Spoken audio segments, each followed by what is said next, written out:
Hello friends, எனக்கு வந்து 1/2 kg brownie order தான் வந்திருக்கு. காலையிலேருந்து எந்த ஆர்டரும் இல்லை. ஈவினிங் தான் ஒரு 5 o'clock கூப்பிட்டு இந்த மாதிரி எனக்கு ஒரு 8 o'clock வேணும்னு கேட்டிருந்தாங்க. ஓகேன்னு சொல்லிட்டு நான் ப்ரிப்ரேஷன் ஒர்க்கெல்லாம் கடகடன்னு பண்ணிட்டேன். பட்டரையும் சாக்லேட்டையும் டபுள் பாயிலிங் மெத்தடில் எடுத்து மெல்ட் பண்ணிவிட்டு மைதா மாவு கொக்கோ பவுடர்லாம் எடுத்து ஜலிச்சுக்கிட்டேன். சர்க்கரையை எடுத்து வச்சுட்டு பட்டர் ஷீட் போட்டு பேனில் ரெடி பண்ணிட்டேன். இந்த ஒர்க்கெல்லாம் கடகடன்னு பண்ணதுக்கப்புறம் 2 முட்டையை போட்டு நல்லா அடிச்சுட்டு சர்க்கரையும் போட்டு அடித்தேன். நல்லா ஃப்ளஃபியாக வந்துச்சு. அதுக்கப்புறமா சாக்லேட் மெல்ட் பண்ணி வச்சுருக்கோம் இல்லையா, அதையும் போட்டு கொஞ்சம் கொஞ்சமாக போட்டு நல்லா மிக்ஸ் பண்ணிக்கிட்டேன். அதுக்கப்புறம் பார்த்திங்கன்னா மைதா மாவு ஜலிச்சு வச்சுருக்கோம் இல்லையா, அந்த இதையும் எடுத்து கொஞ்சம் கொஞ்சமாக போட்டு அதையும் நல்லா மிக்ஸ் பண்ணியாச்சு. அப்புறம் பட்டர் தடவின இதில் வந்து பார்த்திங்கன்னா பேனில் வந்து இந்த மாவை வந்து நல்லா ப்ரௌனி பேட்டரை வந்து ஊற்றிட்டேன்.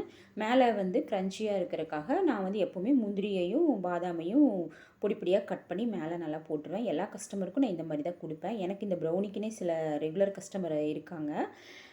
அதுக்கப்புறம் பார்த்திங்கன்னா நல்லா ப்ரீ ஹீட் 180 டிகிரியில் 10 மினிட்ஸ் ப்ரீ ஹீட் போட்டுட்டு அதுக்கப்புறமா நல்லா எடுத்து சீக்கிரமாக 20 மினிட்ஸ் பேக் பண்ணி எடுத்துட்டேன்.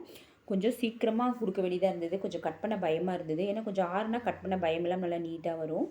அப்புறமா டக்குன்னு எடுத்து ஃபேன் போட்டு நல்லா ஆற்றிட்டு கட் பண்ணியாச்சு. 16 பீஸ் கிடைக்கும். அதுக்கப்புறம் பேக் பண்ணியாச்சு. பேக் பண்ணி கஸ்டமருக்கும் நாங்கள் டெலிவரி கொடுத்துட்டோம். இந்த வீடியோ பிடிச்சிருந்தா லைக் பண்ணுங்கள், ஷேர் பண்ணுங்கள். Thank you friends.